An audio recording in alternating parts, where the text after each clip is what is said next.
কক্সবাজারের কলাতলিতে এক বিধবা নারীর জমি জোরপূর্বক দখলে নেওয়ার অভিযোগ উঠেছে। ভুক্তভোগীর নাম সালেহা বেগম। শহরের কলাতলি সৈকত পাড়ায় ভুক্তভোগীর স্বামী আব্দুল করিম ২৪ শতক খাস জমি ক্রয় করে সেখানে একটি ৪ তলা ভবন ও একটি সেমি পাকা ভবন তৈরি করেন। ২০২৩ সালে স্বামীর মৃত্যুর পরে সেই সম্পত্তি তার ২ স্ত্রীর ওয়ারিসদের ভিতরে ভাগ করে দেওয়ার কথা ছিল, কিন্তু প্রথম স্ত্রীর ৪ মেয়ে এবং তার স্বামীর সেই সম্পত্তির ভাগবাটোয়ারা না করে সালেহা বেগম এবং তার সন্তানদেরই সেই সম্পত্তি থেকে বঞ্চিত করার টালবাহানা করছে, এমন অভিযোগ ভুক্তভোগীর। জায়গাটা দখল করে প্রথম স্ত্রীর মেয়ের জামাইরা খেয়ে ফেলতেছে, আমাকে বঞ্চিত করে। সালেহা বেগম আরও অভিযোগ করেন, বিএনপির স্থানীয় কয়েকজনের সহযোগিতায় এই অপতৎপরতা চালাচ্ছে প্রথম স্ত্রীর ৪ মেয়ের মধ্যে একজন, তার নাম নীলুফা ইয়াসমিন। সম্পত্তির ভাগবাটোয়ারা নিয়ে সৈকতপাড়া বহুমুখী সমবায় সমিতিতে অভিযোগ করার পরও মেলেনি প্রতিকার। বর্তমানে সম্পত্তির ভাগ চাইলে আব্দুল করিমের প্রথম স্ত্রীর কন্যারা ও জামাতা নুরুল আমিন হুমকি ও ভয়ভীতি প্রদর্শন করছে বলে অভিযোগ সালেহা বেগমের।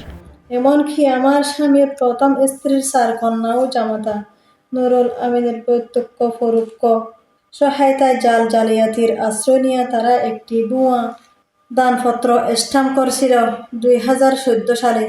সালেহা বেগম ও তার সন্তানদের সম্পত্তি থেকে বঞ্চিত করার কথা স্বীকার করেছেন আব্দুল করিমের অন্য ভাইয়েরা। সব ওয়ারিসদের মধ্যে সম্পত্তি সমানভাবে ভাগ করে দেওয়ার দাবি তাদের। এরপর এই চালক মারা যাওয়ার পর বড় মেয়ে প্রথম স্ত্রীর মেয়ে বড় মেয়ে জামাই এরা এখন বুক করে জায়গা গান 4 গো মাইয়া, দ্বিতীয় স্ত্রীর উগ্র মাইয়া 2 ছেলে।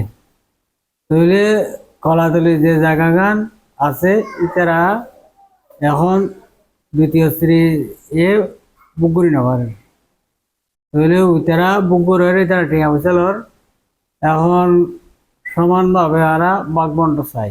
বান্ডেল থাকলে প্রতি সেনমানিতে টাকা বাঁচবে।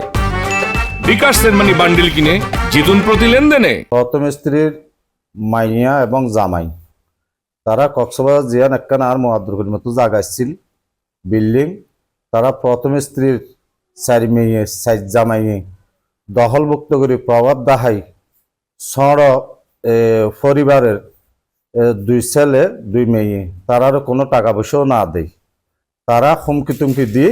সালেহা বেগমের করা অভিযোগ অস্বীকার করে বিএনপি সেই নেতা বলেন, সালেহা বেগম যাতে ন্যায় বিচার পায় তা নিশ্চিত করা হবে। আমি না থাকলে তো অবশ্যই কষ্ট থাকবে। আমার একটা পরামর্শ থাকবে, আপনারা ওই বাবুল ভাই কামরুল ভাইয়ের সাথে বসে আপনারা একটু মহিলাকে হেল্প করেন, বসে এই কাগজ পত্র সব মিলে মানুষ বিচার করে আপনাদের উপস্থিতি একটা বিচারটা শেষ করবে। সবাই মিলে যদি আমরা যদি হেল্প করি, একজন বিচারটাই পাবে মহিলা এবং একটা মানবিক বিচার কাগজপত্র বাইরে থেকে মানবিক আছে ওই জিনিসটা পাবে। আর যেটা ওই বলতে বিএনপির লোকজন হস্তক্ষেপের কারণে বিচার হচ্ছে না, এটা আদর্শ তুমি, এটা আপনি যদি সমাজের সভাপতি সেক্রেটারি ওই বাবুল ভাই আছে কামরুল ভাই আছে এদের সাথে যোগাযোগ করলে বিস্তারিত জানতে পারবে। সার্বিক বিষয়ে আব্দুল করিমের প্রথম স্ত্রীর মেয়ে নীলুফা ইয়াসমিনের স্বামী আওয়ামী লীগ নেতা নুরুল আমিনের সাথে মুঠোফোনে যোগাযোগ করলে তিনি ফোন রিসিভ করেননি, তাই তার বক্তব্য নেওয়া সম্ভব হয়নি।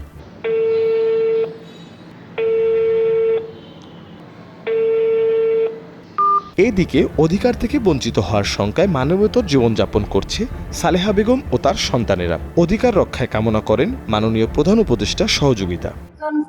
অসহায় আমি আমার এতিম ছোট ছোট ছেলে মেয়েদেরকে নিয়ে খুবই কষ্টে আছি।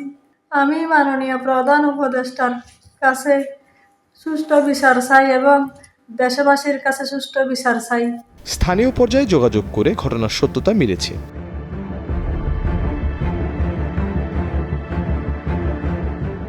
মির্জা সানোয়ার হোসেন, কালের কণ্ঠ।